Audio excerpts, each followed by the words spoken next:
Mall सुर्खियों में बना हुआ, आखिर क्या वजह है कि वहां इस तरह का उन्माद हो रहा है? नहीं, उन्माद कौन फैला रहा है जी, उन्माद हिंदू थोड़ा ना फैला रहे हैं। देखिए, हम जब भारत में सभी एयरपोर्ट्स पर नमाज पढ़े जा रहे हैं, अगर भारत के एयरपोर्ट्स पर नमाज की व्यवस्था है तो हनुमान चालीसा की व्यवस्था क्यों नहीं होनी चाहिए?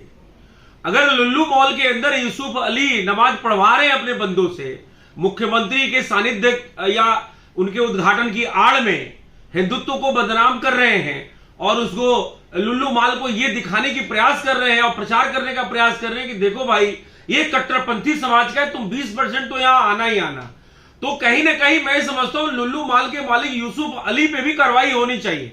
मैं तो ये बात तो मुख्यमंत्री जी से मांग करता हूं। मुख्यमंत्री जी के साथ हैं हम लोग, मुख्यमंत्री जी के प्रेरणा से चलने वाले लोग हैं, उनके लिए अपना जान न्यौछावर करने वाले लोग हैं, राष्ट्र के लिए जान न्यौछावर करने वाले सभी संगठनें हैं। कुछ संगठनें वहां जाके उत्पात जो मचा रही है वो उचित नहीं है। देखिए, उत्तर प्रदेश में योगी आदित्यनाथ की सरकार है। योगी आदित्यनाथ 5200 वर्ष के बाद एक ईश्वरीय अवतार हिंदू संगठनों ने, हम लोगों ने माना है, उनको देवतुल्य हम लोग मानते हैं, तो उनकी कार्यविधि पे शंका नहीं करनी चाहिए। नहीं, जैसे योगी आदित्यनाथ के द्वारा या सोची समझी साजिश है क्या कि एक हिंदुत्व नेता को फीता कटवा दे मुख्यमंत्री? बिल्कुल, ये बिल्कुल सत्य है। शायद ये बात सरकार को भी समझ में नहीं आ रही है। देखिए, जो हमारे पास डेटा है, ये कोई उड़ता उड़ता डेटा नहीं आया हुआ है, पुख्ता डेटा है, पुख्ता साक्ष्य है। 15,000 इनके ग्रुप में पुरुष हैं जो एक कट्टरपंथी समाज से आते हैं। 5,000 महिलाएं हैं जो हिंदू युवतियां हैं, सनातनी युवतियां, हमारी भगिनी है। ये एक कॉन्स्पिरेसी के तहत हिंदू और कट्टरपंथियों का कहीं ना कहीं एक लव जिहाद बनाने का अड्डा है। और आपको बता दें, एक तरफ से ये कंट्रोवर्सी को तुल देकर कहीं ना कहीं ये भी है कि लुल्लू मॉल का प्रचार हो जाए। अभी तो कोई जानता नहीं था, तो ये दुबई में बैठे उस विधर्मी जिसने, अब चूंकि मुख्यमंत्री जी की एक मजबूरी हो सकती है, वो यहां के मुखिया है, ओडीओपी के तहत इन्वेस्टमेंट आया हुआ है, वन डिस्ट्रिक्ट वन प्रोडक्ट के तहत एक इन्वेस्टमेंट आया हुआ है, और यूपी इन्वेस्टर समिट में तमाम उनकी जो है मतलब मजबूरियां हो सकती हैं, लेकिन योगी जी संवैधानिक पद पे है, वो मजबूर हो सकते हैं। हम हिंदू संगठनें मजबूर नहीं है। हिंदू आर्मी इस पे क्या अपना एक्शन कर रही है क्या? हिंदू आर्मी ने तो देखिए इसका लुल्लू मॉल का 100% बाइकआउट करने के लिए, क्योंकि जब अजमेर में लुल्लू मॉल का हम बाइकआउट करने के लिए लखनऊ वासियों को पूर्णतः निवेदन किया और हो भी रहा है।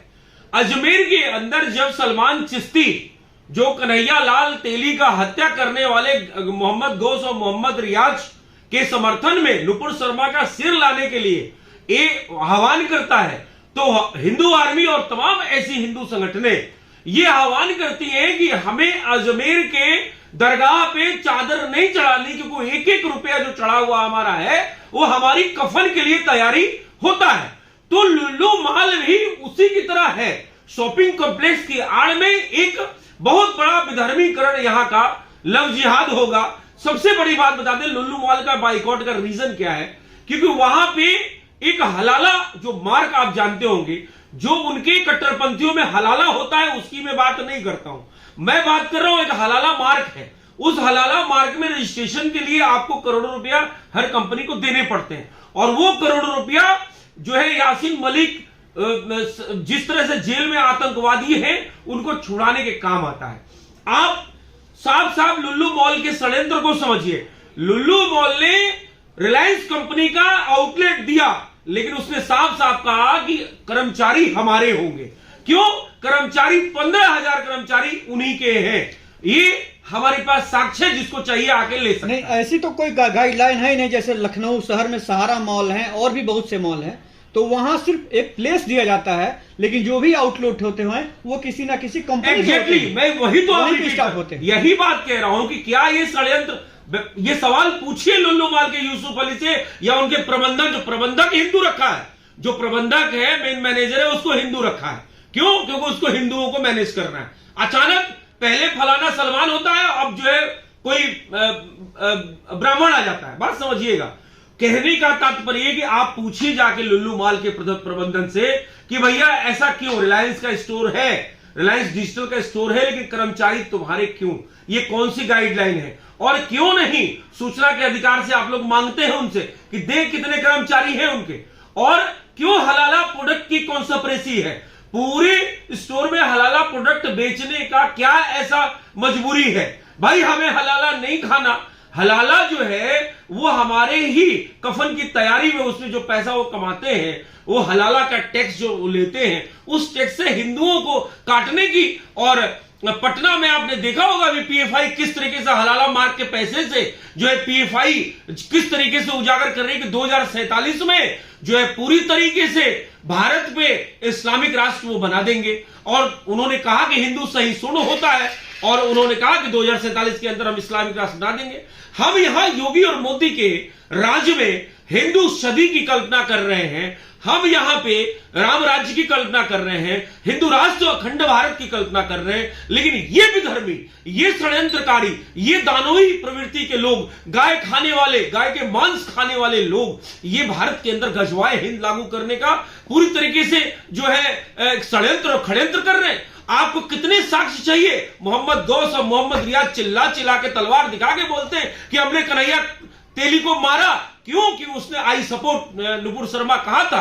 तो आप मुझे बताइए कितने आपको साक्ष्य चाहिए? और लुल्लू माल के यूसुफ जो अरब कंट्री से पैसा इसी बात का ला रहा है कि जाके हिंदू जो है मोहल्लों में दुकान खोलो और हिंदुओं के छोटे छोटे दुकानों को खत्म करो और वहां पे हलाला प्रोडक्ट बेचो। अच्छा, जनसंख्या नियंत्रण पे हमेशा आप जो है आर्मी चीफ बोलते रहते हैं कि जनसंख्या नियंत्रित करो, और जो अन्य लोग हैं वो जनसंख्या बढ़ाते जा रहे हैं, हिंदुओं की जनसंख्या घटती जा रही है, क्या इस पे कहना? देखिए, वर्ल्ड पॉपुलेशन डे पे आपने सुना होगा कि 141 करोड़ यानी 1 अरब 41 करोड़ इस भारत की जनसंख्या हो गई है। और आपको बता दें जो हमारा अनुमान है, जो हमारी अपनी इंटरनल रिसर्च है, उसमें 41 करोड़ ये विधर्मी हो गए हैं। क्योंकि ये एक पति होता है, 5 पत्नी होती है, 7 पत्नी होती है, 9 पत्नी होती है और 47 तक इनके बच्चे हैं। और आपको एक बात बता दें, धर्मांतरण के जरिए ये अलग एक जिहाद कर रहे हैं और जनसंख्या के जरिए एक बड़ा जिहाद कर रहे हैं। जब प्रधानमंत्री मोदी जी की सरकार 2014 में बनी थी, एक व्यक्ति की 19 बच्चे थे। एक बच्चे का उम्र 1 साल था, एक बच्चे का उम्र 10 साल था। जो 10 साल का था वो आज वोटर बन चुका है और जो 1 वर्ष का था वो ठीक 10 साल बाद वोटर बन जाएगा। और ये जो आज 41 करोड़ की इनकी जनसंख्या लगभग में हो रही है, मुझे लगता है कि 2029 तक ही इनकी जनसंख्या 60-40 में ये पहुंच जाएंगे। और जब ये 40% में पहुंच जाएंगे तो आप ये मान के चलिए जो पटना में पीएफआई कर रही है वो गलत नहीं कर रही है, ये इनका तैयारी पूरी तरीके से परिपूर्ण है। इसलिए आपको बता दें, आज जितने भी टीवी डिबेट्स में और जहां भी आप बैठेंगे, लोग महंगाई महंगाई महंगाई महंगाई महंगाई महंगाई, बेरोजगारी बेरोजगारी बेरोजगारी, इस पे बात करेंगे। चाहे कांग्रेस का नेता हो, समाजवादी पार्टी का नेता हो, बसपा का हो, सपा का हो, कांग्रेस का हो, या तमाम और विधर्मी पार्टी, आम आदमी पार्टी, एआईएमआई, जो भी असदुद्दीन ओवैसी वाली, तो ये महंगाई रोजगार की बात करेंगे, इसमें सरकार को घेरने का काम करेंगे। कोई भी व्यक्ति, चाहे वो पक्ष का चाहे विपक्ष का, जनसंख्या नियंत्रण नीति पे बात करने की जरूरत को नहीं समझता है और बात को उलझा देता है। असल मुद्दा ये है कि इनका देखिए, ये विधर्मी, अगर इनको ये नियम कानून बनाना चाहिए कि एक बच्चे से ज्यादा हो तो इनके वोटिंग राइट को पहले छीन लेना चाहिए।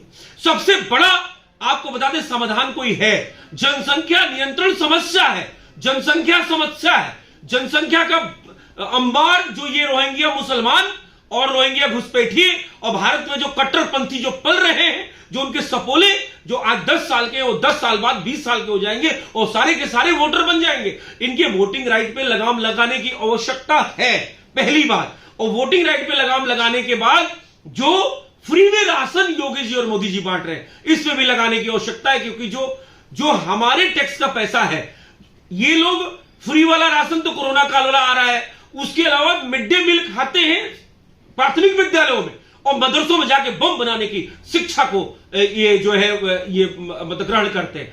तो ये काहे को फ्री राशन? भाई, हम रोहिंग्या मुसलमानों के लिए फ्री राशन आप देंगे, वो खा रहे हैं और टैक्स हमारा जा रहा है, पैसा हम दे रहे हैं, राष्ट्र हमारा है, मूल निवासी हम है। आखिर क्या वजह है कि देश और प्रदेश की सरकार इसका संज्ञान नहीं ले रही? नहीं, देखिए, मैंने फिर आपको कहा कि प्रधानमंत्री मोदी जी और हमारे ईश्वरीय योगी जी, इन दोनों लोगों के नियत पे हमें कोई डाउट नहीं करना चाहिए। ये ईश्वरीय हैं, ये देवतुल्य हैं। 14 वर्ष लग गए थे भगवान राम को, 12 वर्ष लग गए थे अर्जुन लोगों को अपना रण क्षेत्र लेने में। कहने का तात्पर्य यह है कि देखिए, 600 साल मुगल काल, 200 साल अंग्रेज काल और 72 साल से गयासुद्दीन गाजी, फिरोज खान, राहुल खान, इनकी सरकार, खानों की सरकार थी। कोई गांधी वांधी नहीं है, वो एक नंबर के बहरूपिये हैं, क्रॉस ब्रीड है, मां इटालियन ईसाई। फिरोज खान कौन? मुसलमान। मोतीलाल नेहरू और गयासुद्दीन गाजी कौन? वही कट्टरपंथी। तो ये 72 साल से ये कांग्रेसी, ये जनेऊ, झूठा जनेऊ धारण करने वाला राहुल गांधी नहीं है। इस बात को समझने की आवश्यकता है और आपके चैनल के माध्यम से देश को यह बताना भी जरूरी है कि राहुल कोई गांधी नहीं है। आप मुझे बताइए, रॉबर्ट वाड्रा ईसाई है, उसके बेटे को इन्होंने गांधी नाम दे दिया, तो क्या वो ब्राह्मण हो जाएगा? क्या वो हिंदू हो जाएगा? नहीं होगा ना। तो इस तरीके से इन विधर्मियों ने माया जाल फैलाया 72 सालों में। 600 साल उन्होंने राज किया मुगलों ने, 200 साल अंग्रेजों ने कांड किए और बचा खुचा जो है गांधी जी ने रही सही कसर कर दी कि एक पक्षीय कार्रवाई की, एक तरफ तो इस्लामिक राज दे दिया और हमें झुंझुना समझा दिया, बोला ये धर्म निरपेक्ष, ये सेकुलरिज्म का पाठ पढ़ो तुम लोग। और आज यही हरी चादर डाल के अजमेर शरीफ और हाजी अली बन गया है और आज हमारे ही पैसे से हमारे मूर्ख हिंदू उस मुर्दाघर पे जाके सिक्का चढ़ाते हैं, चादर चढ़ाते हैं। कोई भारत का प्रधानमंत्री नहीं होगा, प्रधानमंत्री मोदी जी को अलावा या योगी जी के अलावा, जो वहां चादर न चढ़ाया हो। ये मूर्ख बनाने का काम है।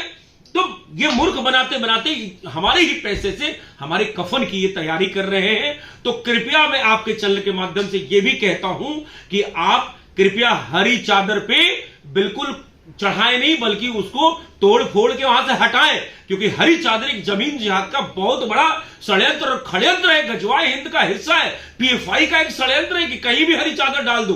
कहने का तात्पर्य यह है कि जो बच्चा आज 10 साल का है या बच्चा जो 1 साल का है, वो 18 साल बाद वोटर बन जाएगा और ये वोटों का, ये चलेंगे शरीयत से, चलेंगे अपने आसमानी किताब से, लेकिन ये संविधान का प्रयोग करेंगे वोटों के लिए। और आज आपको बता दूं, परिणाम देखेंगे उत्तर प्रदेश में। ठीक है, योगी आदित्यनाथ जी की सरकार आ गई, हिंदुओं ने, हिंदू संगठनों ने और लोगों ने बढ़ चढ़ के उनको वोट दिया, लेकिन आज के डेट में 40 कट्टरपंथी और 32 विधर्मी, ये 72 के 72 उसी समाज से पहुंचे हैं।